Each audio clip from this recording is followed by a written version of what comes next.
Emmanuel, আজকে আরেকটি নতুন বাইবেলের অংশ নিয়ে আপনাদের সামনে এসেছি। আজকের যে অংশ সেটি হচ্ছে অবদীয় তার ১ অধ্যায় ১ থেকে ১১ পদ। এখানে আমরা দেখতে পাই যে জেরুসালেমের যখন পতন হয়েছে, ইসরায়েল জাতি যখন কঠিন অবস্থার মধ্য দিয়ে যাচ্ছে, তাদেরই নিকট শত্রু ইদোম তারা কি করেছিল? বাইবেলের অংশ আমাদেরকে এই কথা বলেছে যে ইসরায়েলের পতনে তারা আনন্দিত হয়েছিল। তারা উল্লসিত হয়েছিল। শুধু তাই নয়, তারা সুযোগ নিয়েছিল যেন ইসরায়েলের ক্ষতি করতে পারে। তারা সেখানে লুটতরাজ করেছে, লোকেদেরকে হত্যা করেছে। এমন কিছু করেনি যেটা তারা করে নাই।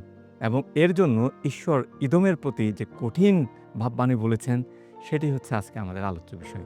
আমরা দেখি যে ঈশ্বর ইদোমের উদ্দেশ্যে তার শাস্তিস্বরূপ তার কাজের জন্য তিনি তাদের প্রতি সেই দ্বন্দ্বের বাণী তিনি প্রকাশ করেছেন। তিনি ইদোমকে অদণ্ডিত রাখবেন না।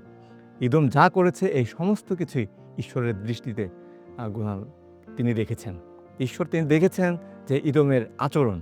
তাই ভাই এবং বোনেরা, আজকের এই সকালে আমি আপনাদের সকলকে এই চ্যালেঞ্জ দিতে চাই। আমরা বিশ্বাসী হিসেবে আমাদের চরিত্র কেমন? আমরাও অনেক সময় আমাদের শত্রুদের পতনে অথবা শত্রুদের উপরে যদি কোনো বিপদ আসে, তখন আমরা উল্লসিত হই। তখন আমরা আনন্দিত হই। তাদেরকে নিয়ে তুচ্ছ-তাচ্ছিল্য করি। কিন্তু এটি উচিত নয়। যদিওবা ইদোম ইসরায়েলের শত্রু ছিল এবং ইসরায়েল একটি কঠিন অবস্থার মধ্য দিয়ে যাচ্ছিল, কিন্তু এই কারণেই ঈশ্বর কি করেছেন? ইদোমকে তিনি অনদিন রাখেননি। ইদোমের প্রতি তার দ্বন্দ্বের বাণী তিনি ঘোষণা করেছেন। সেটি বিশ্বাসী হোক অথবা অবিশ্বাসী হোক। আমাদের উচিত একজন বিশ্বাসী হিসেবে কখনোই আরেকজনের হীন অবস্থার প্রতি অথবা দুরবস্থার প্রতি তুচ্ছ-তাচ্ছিল্য না করা, অপমান না করা। কিন্তু একজন বিশ্বাসী হিসেবে ভালোবাসার হাত নিয়ে তাদের পাশে দাঁড়ানো। সে যত বড় শত্রুই হোক না কেন। প্রভু যীশু তিনি এই কথা বলেছেন যে, "তোমার শত্রুকে তুমি যদি এক বাটি জল পান করাও, তাহলে তুমি তার মাথার উপরে জ্বলন্ত কয়লা তুমি রাখবে।"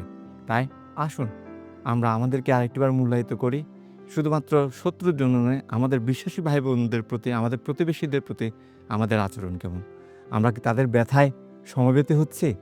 নাকি আমরা তাদের ব্যথায়, তাদের দুঃখ কষ্টে আমরা উল্লসিত হচ্ছি? ঈশ্বর তার বাক্যের মধ্য দিয়ে আমাদের প্রত্যেককে প্রচুর পরিমাণে আশীর্বাদ দান করুক। আমেন এবং ইম্মানুয়েল।